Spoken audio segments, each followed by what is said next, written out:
Awesome. So we're going to talk about the history of DNA, the genetic material. Now, you guys should have some background in DNA. I'm hoping that you guys understand that DNA is a double helix. Usually we go through DNA a little bit, but I'm going to leave that to your next teacher when they go through DNA replication. And the main idea, though, is DNA is a double helix. It has A's, T's, G's, and C's. A's and T's go together, G's and C's go together. And I kind of want to explain the history of DNA, how we got to the point of understanding how DNA was or is what it is in genetics. Its importance, because for a long time we didn't know. Yeah, Alex. So is it like pretty much confirmed now that you're leaving? Like, do you have a replacement now? I do have a replacement, yes. I'm not allowed to tell you who the replacement is. Dang. I know. I will say it's a good teacher. You'll be okay. So we're okay. It'll be worthwhile. You basically get rid of me, who's a worse teacher than this other teacher. So you're in a good spot. So anyhow, I want to kind of skip through things. So there's these scientists that we're going to talk about today. I crossed off the ones we're not going to talk about. I want to go through T.H. Morgan maybe a tiny little bit, but the rest of them we're going to cover. And then Messelson and Stahl, that will be later on in this class, not so much right now. So if you want to, if you're taking notes, these are the scientists I would write down, and I'd space them out by a couple lines, and then we'll fill the notes for each one. So these are the 5 major ones that I'm going to quiz you on for sure on Friday. What's going on with all these scientists? What do they do? Why do we know that's important? And what did that kind of lead to the next step in DNA research or DNA history? Because that's how, really science history kind of goes. Someone finds something, the next person improves on the knowledge a little bit, next person improves a little bit more, and then finally at the end, someone figures it all out. It's just how it goes with almost everything in science. So these are the 5 major ones that we're going to talk about. So we got Frederick Griffith in 1928. He did something called transformation. We have Avery, McCarty, and McLeod. They basically confirmed what was going on in Griffith's experiment in a different way. Chargaff, who is a Russian scientist who came up with some of the more important small details of DNA that kind of made everything click. Hershey and Chase,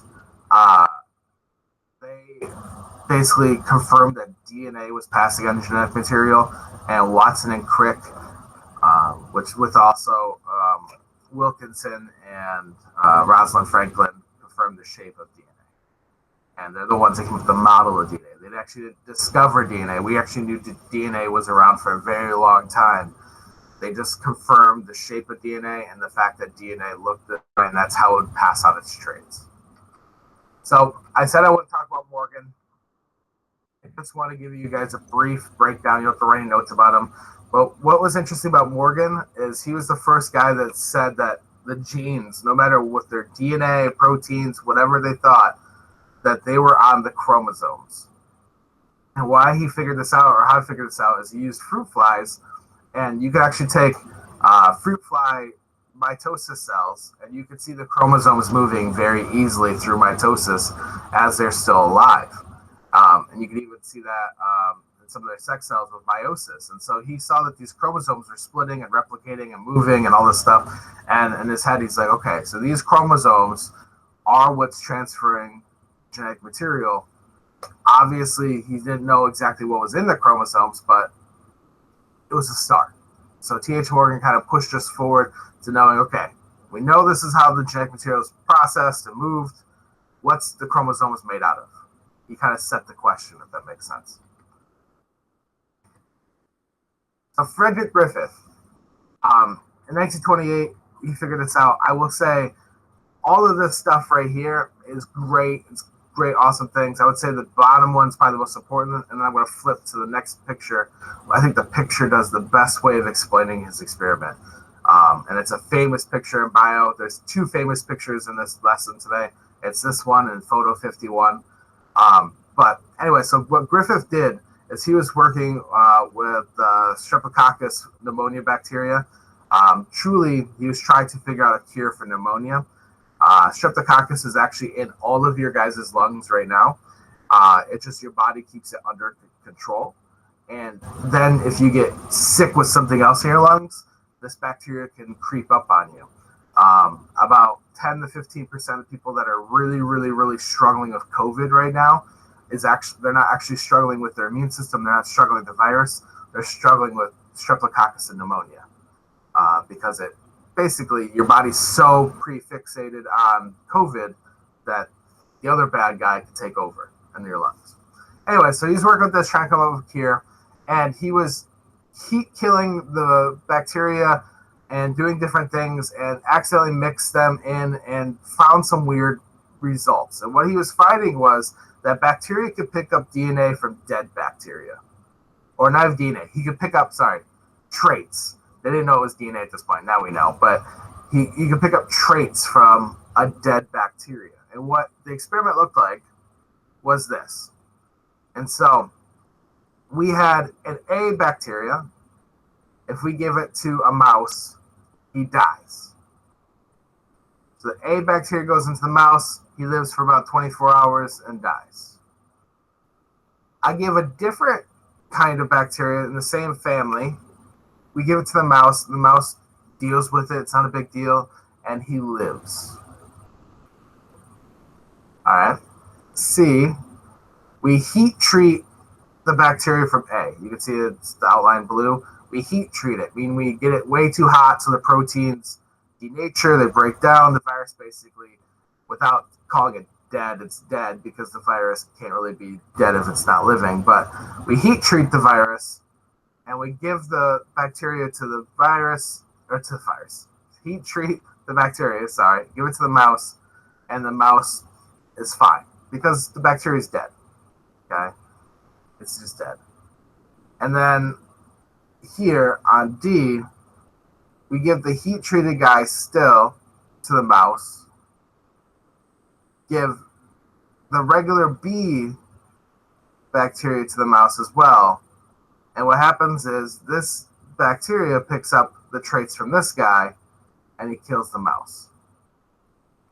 So we found out in this experiment that these guys were able to shift DNA or shift genetic traits back and forth from each other. So we learned that there is some kind of genetic factor that is passed along. We kind of knew this, but this was confirmation of it. Like, we knew this based on just like reproduction. Like, we understand that like somebody has a kid, their kid's gonna look like them. They passed on DNA, but this was something that was passed on without reproduction, and it proved at a very basic level that okay, something is being passed. There's a genetic factor. We still call this transforming. If we ever go back to school, we have the stuff for this. You guys will do an experiment like this, and this is one that we can actually run because you're going to do this individually. We take DNA from a jellyfish and give it to a bacteria, and they glow in the dark. And so that's something we do in the biotech unit, which is like February. So you're going to see this. You're actually going to do this experiment basically just a little bit different, and you can kind of see the results here. So A kills the mouse. We heat treat A's bacteria. It doesn't kill the mouse, but B doesn't kill the mouse, but it can pick up this guy's. Does that make sense? Does everyone follow what I'm trying to say? Yeah. Awesome. Thank you. So that was what Frederick Griffith came up with. He came up with this transforming factor. He came up with this idea that, okay, something is passed on from one to another. Oh, I guess I had all these things. That might have been helpful, but whatever. All right. Avery, McCarty, and McLeod. So what they did is they did almost the exact same experiment, except they changed it a little bit. They injected, so they took the non-pathogenic bacteria, the one that doesn't kill anybody, and they took protein from the bacteria that does kill something and injected it into the non-pathogenic one, and nothing happened. It didn't change whatsoever. Then they took the DNA from the deadly bacteria and gave it to the non-deadly bacteria, and the non-deadly bacteria changed. And so, again, this was kind of pushing us towards this idea that, okay, DNA was the thing that's being transferred. DNA is the thing that was being transferred in Griffith's experiment. And you can see that it took some time to do this. Like, this was 1944. So this, like, for 15 years, no one really understood why Griffith's experiment worked. This was a clever way of kind of figuring out, okay, this is what is actually being transferred. I think I got a picture here. No, I don't got a picture. So what they did, make sure we're clear, they did Griffith's experiment without any killing of the mice initially. They gave everybody non-pathogenic bacteria, and then they injected the protein into the bacteria they were giving into the mouse. Nothing happened. Then they injected DNA from the deadly bacteria into the non-deadly bacteria, and it actually harmed the mouse. Yeah. We don't talk a lot about Avery McCarty-McLeod. It's kind of just like a confirmation experiment. All right, Hershey and Chase. They did something called a classic blender experiment, which doesn't mean much to us right now, but you'll do a blender experiment this spring. But what they did is, oh, it's like the penguin at the end. What they did was they took bacteriophages. Now, bacteriophages are the most abundant virus in the whole world. They're everywhere. They're all over everything right now. And their main thing that they go after, the only thing they go after, is they go after bacteria. And so scientists for a very long time have been working with them because our main goal eventually, hopefully, is to actually use these viruses to kill bacterial infections in humans. That we could just actually use a virus to basically go inside your body and kill what we want it to kill. And so what they did, though, is they took a bacteriophage that infects the bacteria, and they gave it different kinds of radioactive elements. And so they grew some viruses in basically a liquid full of radioactive sulfur. They grew some viruses in some radioactive phosphorus, and then they watched them attack the bacteria. And why they did that is they knew that the virus was giving something. You can see it here.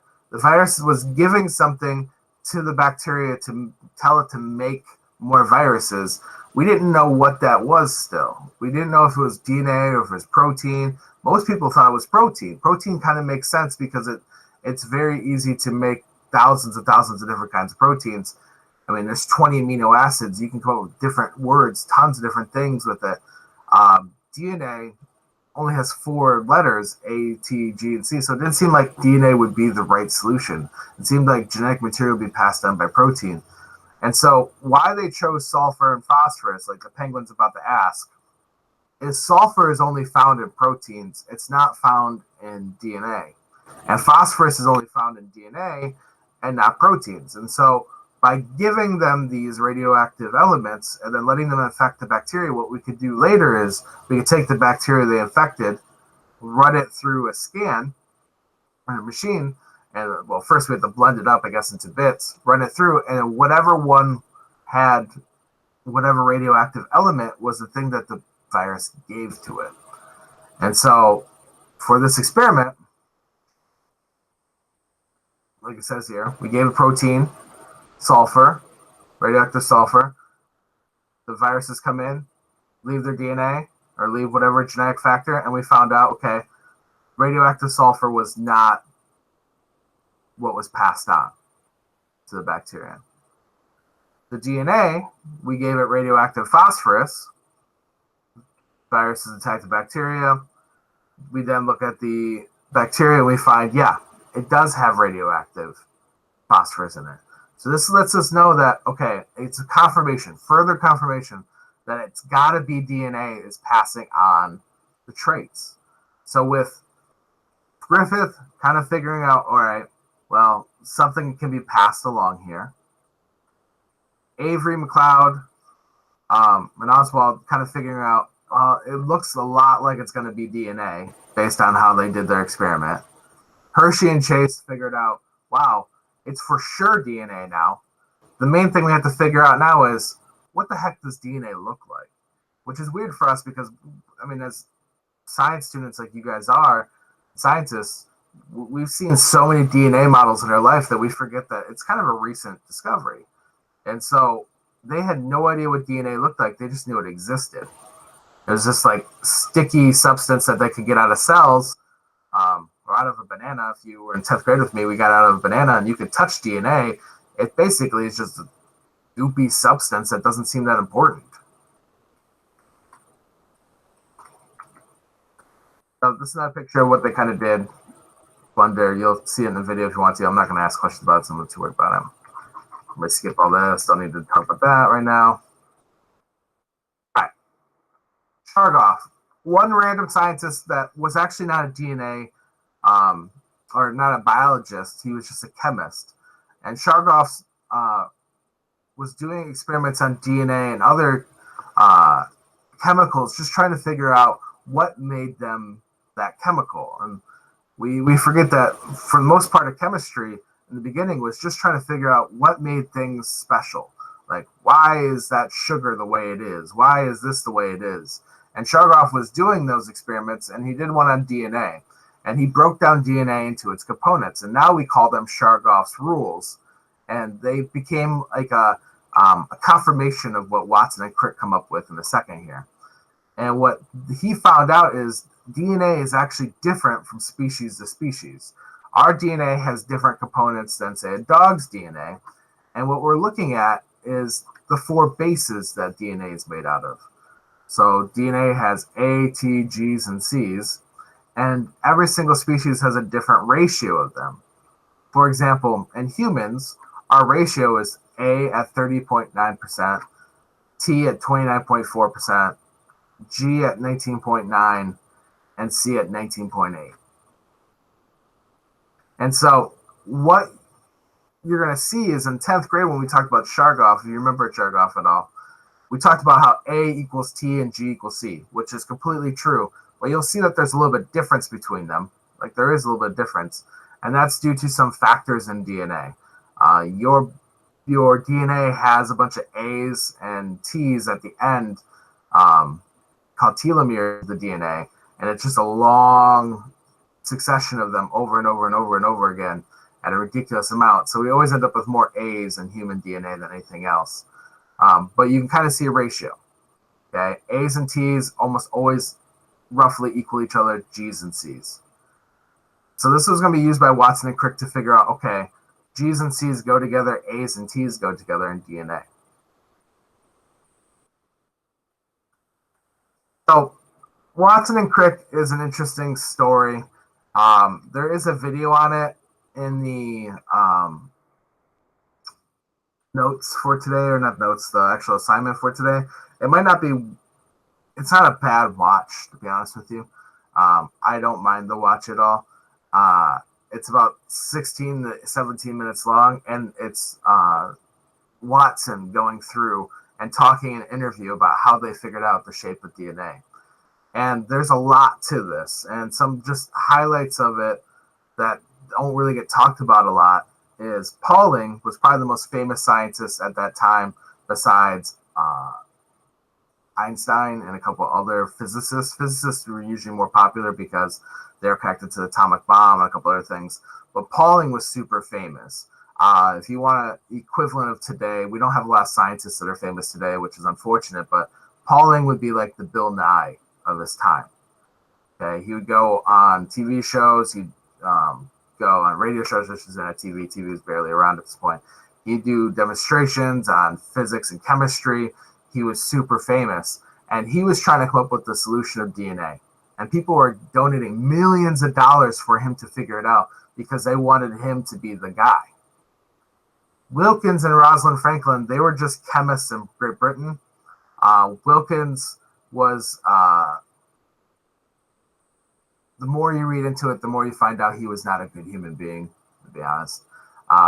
This whole situation is very negative towards Rosalind Franklin. And Wilkins was trying to figure out the shapes of chemicals, kind of like Chargaff was, and how chemicals were actually made and broken down and stuff like that. And Franklin was doing the same thing. They worked in the same lab, but Wilkins refused to work with Franklin. and it was a whole big thing. He did not like her. She was a woman. She was younger. She was very outspoken, and he did not like that. And that comes into play in a little bit, I guess. And so Watson and Crick, this is Crick, this is Watson. Crick died, I think in the 90s. Watson died probably about at this point, I think it's like 9 years ago. So Watson and Crick were actually nobodies in science. Crick and Watson. Crick was a chemist. Watson was actually a bird scientist. He got his doctorate in birds. And so they were just nobodies, but they liked working together, and they took up this idea of if they could figure out DNA, they could become basically famous, that this is a big problem to solve for biology. And so they worked on it, and they used all the information that they got from everybody, and they took all this information and they came up with a replica of DNA or model of DNA, and it was completely wrong. And they actually did a whole lecture on it, and Rosalind Franklin was there, and Rosalind Franklin wrote them and said, no, you're wrong. I've actually seen what DNA looks like from the top. And this is the other famous picture I was talking about.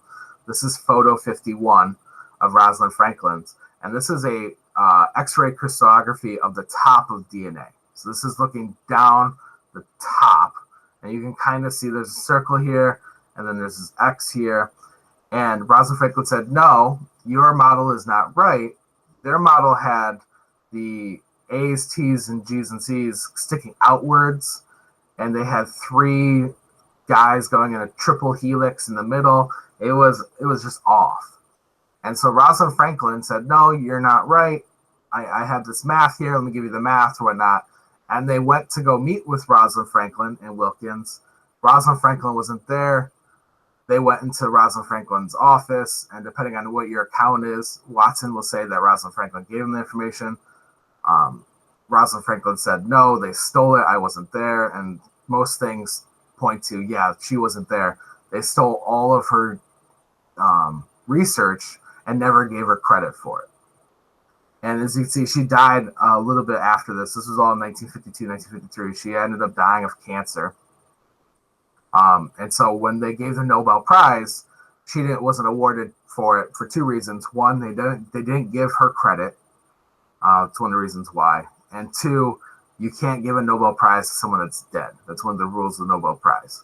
So we'll never know if they would have gave her an award or not. But Watson and Crick did a very disingenuous job of giving her credit. They always try to take it away from her. And so fortunately, we have some backing of like she actually did a lot of cool things with it and was a major player in figuring out the shape of it. And so what they figured out eventually is that DNA was a double helix, that it had A, T, G's, and C's in the middle. A's were with T's, G's were with C's. This is what passed on the DNA traits or genetic traits of things. This is what was being passed in Griffith's experiment. This is what was for sure. Now we know for sure this is what was going on in Avery's experiment, what was going on in Hersey and Chase's. They were kind of showing the model of how this all would work.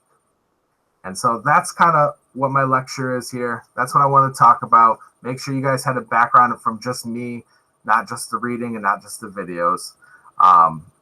You'll go into, like I said, later on this year, the DNA replication and everything like that. But for now, I just wanted you guys to get the background of DNA. That way, when we talk about chromosomes tomorrow, we kind of understand how they got to where they were getting. Is there any questions?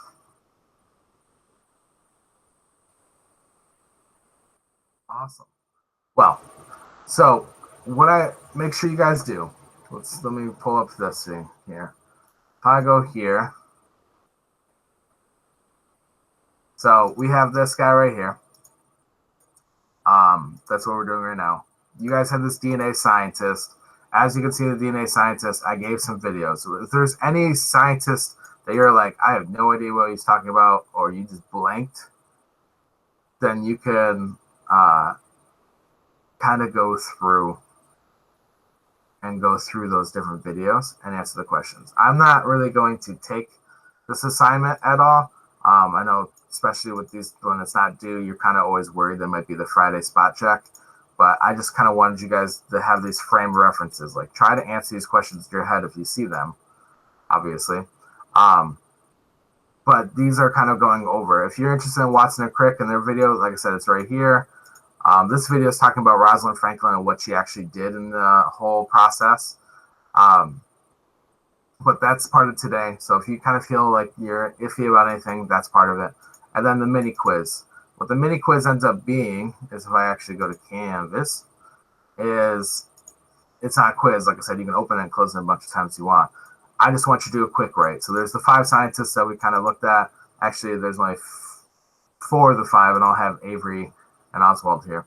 But I basically want you to tell me what they did, what did they discover, and how did it lead to the next discovery? How did it lead to the next thing we knew? Okay, and then you turn that in. As I said, I think I changed it a little bit ago. Thought I changed it.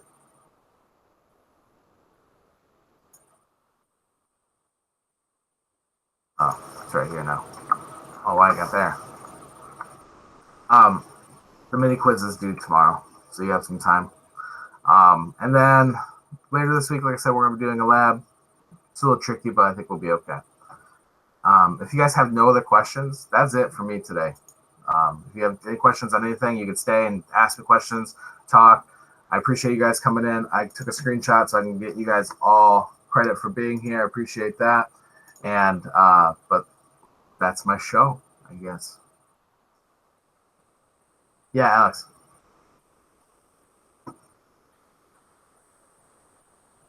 Oh, that was Alyssa, not me. Yeah, that was me. Do you know who our new virtual teachers are? Oh, for like what's happening next semester? Yeah, because I can't do my AP classes anymore. Yeah. They're not gonna let you do AP classes? No, they don't offer them. So she said the only way I can do them is if I go back to in person. Let me talk to Miss Short about that. Okay. All right. I mean, because if it's really a problem, I can continue teaching virtual AP. That's not a big deal. Well, for my AP English and this class, everything we do is online anyway. There's no paper pencil work. Yeah. And I already tried emailing Miss McCullough about it, but she told me I have no choice but to come back to in person if I want to continue my AP classes. All right, I'll work on that for you. Thank you. Because I want you to take what you want to take, and you already worked through a semester of it, so might as well keep going. Yeah. Thank you. I'll try to figure it out for you. Anybody else got any questions? Yes, Kenzie. Or is that Jordan? Sorry. It comes up next to, I'll just show you guys what it looks like. It's hard for me to see. I guess I don't know who's the hands up anymore. Whoever wants to talk. In the reading, it said that Avery, McCarty, and the other one, they use enzymes to kill the denature the DNA and the protein and stuff, and then they I don't know, you didn't talk about the enzymes or anything, but the reading did. Yeah. That I wouldn't worry too much about it. Okay. It's just kind of describing the way it got killed, I guess. Okay. I really Oswald and Avery and everything else, it was basically a continuation of the experiment from Frederick Griffith. It's Okay. basically so when we usually do science experiments. So, for example, in the beginning, I was talking about the drug that I was working on, and when I was going through the process of testing what it could kill and what it didn't kill and whatnot like that, I had to have a secondary experiment going on at Rutgers, and this kid named Alex or whatever, he was going through the same thing I was doing. He was using my drugs to test on the same things because you need confirmation experiments. It can't just be one person proving something. It has to be multiple people. And so what they did is they took his experiment and they expanded upon it and got rid of some of the small problems that they saw. One of the big problems with Griffith's experiment, it would not actually be confirmed today, but because one of the reasons is he did not take any other variables out.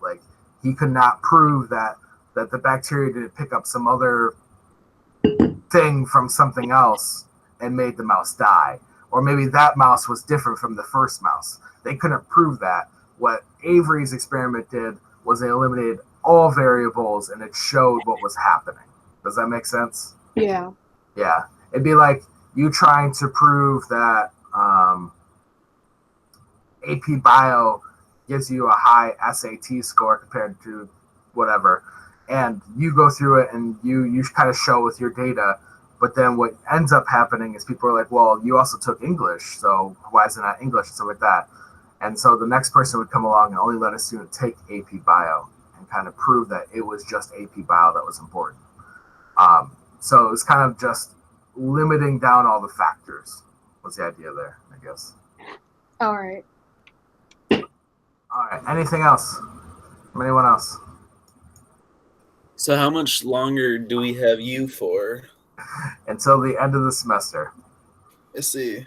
Yes, and then you'll be going to the next teacher if everything goes to plan. And if it doesn't go to plan, then heck, you might still have me. Who knows?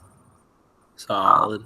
Yeah, I mean, my job as a virtual principal is kind of pointless if we're all virtual. Because Miss Shorts is your virtual principal then. So, but we don't know. We don't know things, and we're trying our best.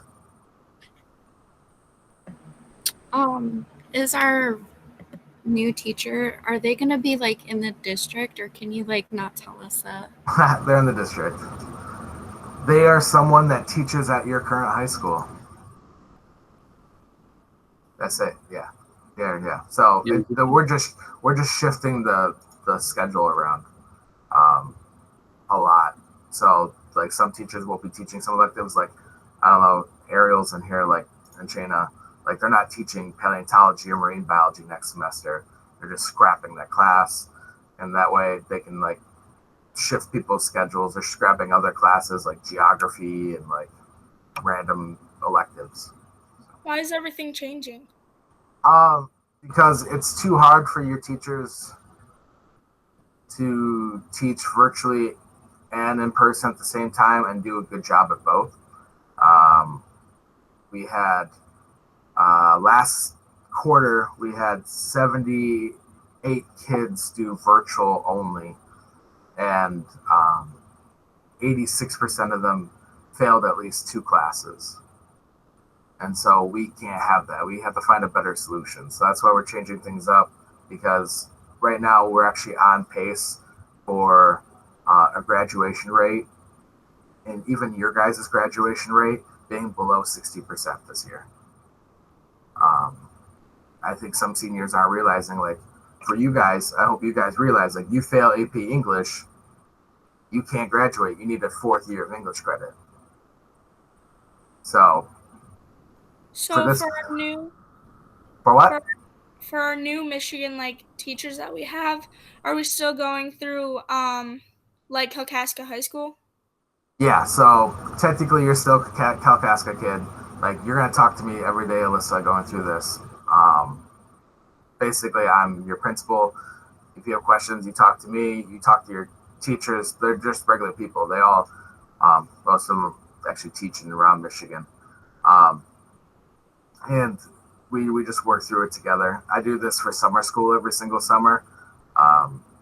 Basically, I'm your mentor, and we deal with the teachers when we have to.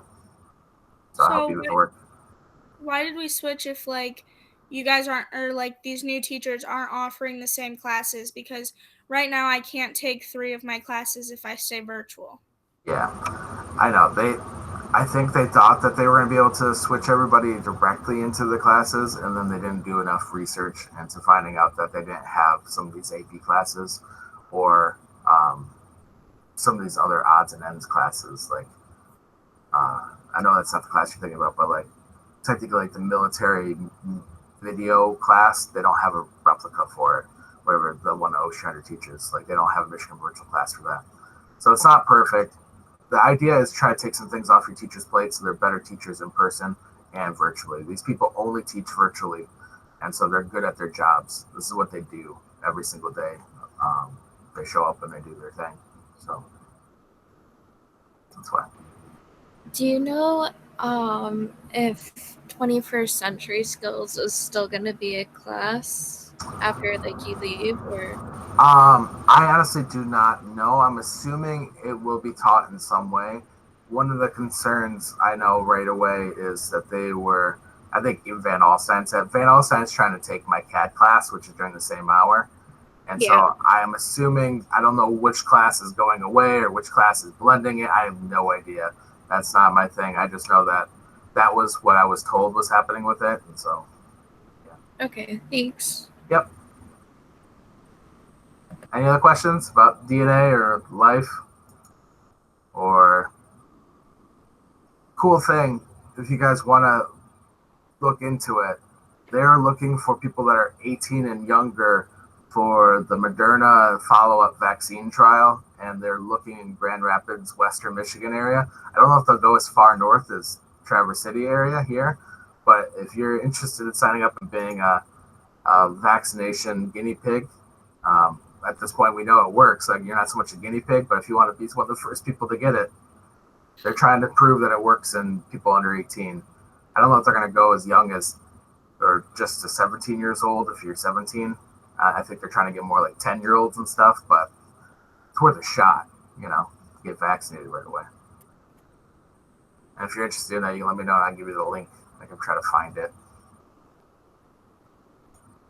Any other questions for me? How are you doing? You know what? I'm doing okay. It's been hard not being at school. I go to school, like, actually, obviously I'm in my basement right now, but I've been at school every single day besides today. I stayed here today because Lucy's a little bit sick, but I had to watch her today. But yeah, it's been, online school is not my favorite, but it's not the worst. It's hard for you guys to wake up every day and do it. I think that's the hard part. But we'll get through it. I will say I would try to come up with a system if I were you guys on how to do this. I've heard a lot of rumors about the last 1 or 2 days here about us not seeing each other for a while. So why are we switching to Michigan teachers if we might stay virtual the whole time? That's an excellent question. We're not planning on staying virtual the whole time. We're planning on, I think what they're worried about is a lot of people went and saw family during Thanksgiving. And so they're worried about bringing the virus back, and they understand the same thing's probably going to happen on Christmas break. And so by the time you guys switch back to Michigan virtual, they're planning on being back in person, to be honest with you. Now, there's also the state factor idea here. The state really, really is pushing for elementary kids to go back. But for our district, I don't know, we'll see. So we'll see what happens. I will say, as of yesterday, due to the numbers in Kalkaska, it's now let me look ahead of these numbers. 4.2 people out of 100. So there's at least 220 active cases in Kalkaska right now of coronavirus. And that's just people that are symptomatic. So about 45% of people are asymptomatic. So now you're looking at 340 cases per 16,000. That means if we go back to school, at least 17 people in our school will have COVID. It's a high number. I don't know. We actually had to shut down anyways before break because our numbers got, so if your number gets above 10% that are either with COVID or in quarantine, the school is advised to shut down, and our high school got to 12%. So we had 3 cases, but if you guys remember right before break, we had to quarantine like 15 people per person that got it. So we had 45 people quarantined. So some of you guys might have been the quarantine people, if I remember right. I'm trying to think who, no, maybe not. All right, any other questions? Did you take the thing I painted for Yeah, you? I did. It's actually upstairs hanging in my other room. I was gonna put it down here, but I still haven't found a spot for it down here because this is my space. So right now it's just hanging up in one of our like hallways. So thank you, I appreciate it. It's really You're cool. welcome. Did your wife like it? Oh yeah, she really did. And it looks nice where it's at. I will gonna, like I said, eventually move down here because this is where I kind of keep all my stuff, and it's mine, not my wife's. So, but yeah, thank you. I really appreciate it. You're welcome. Anything else? Some of you guys are just quiet. What? Can we play 20 questions to guess who our new teacher is? 20 questions to guess who your new teacher is? Yeah. Sure. Yeah. Does he have brown hair? No. Is it a girl? No. Does he have red hair? What's that? Does Who are he you have talking? hair? Does he have hair? Yes. Is it red hair? No. Do they have tattoos? They have tattoos? Yes. Subject do they teach? What was that, Chase? What subject do they teach right What now? subject? That's not 20 questions. That's not a yes or no. Are they in the same hallway as you? Oh, that's a tricky question. Yes, but you gotta remember that I currently have 2 classrooms and an office now. So Are they below 6 foot? like wingspan or height? Height. You guys know I'm just coming up with fake answers, right? No. They're tall. They're huge. He's blind. They're super young. Mr. Arnold is our teacher now. Mr. Arnold is the teacher, guys. He used to teach elementary gym, so I thought he was qualified. Sounds about right to It's me. not that hard. You guys will be fine, I promise. I won. It's not going to be a long-term sub. It's not going to be a random new teacher just got out of college. It's going to be someone that's been teaching for a while and done a good job in our district. So, Have they taught bio before? haha, that's a good question. They have taught bio before. Do they primarily teach world? World history? No, they don't. That's kind of sad. Oh, I'm so sorry. I mean, I will say next semester they're teaching mostly science. I'd say. Do they You guys, chemistry? they teach what? Chemistry? Chemistry? Not next semester. They can teach chemistry though.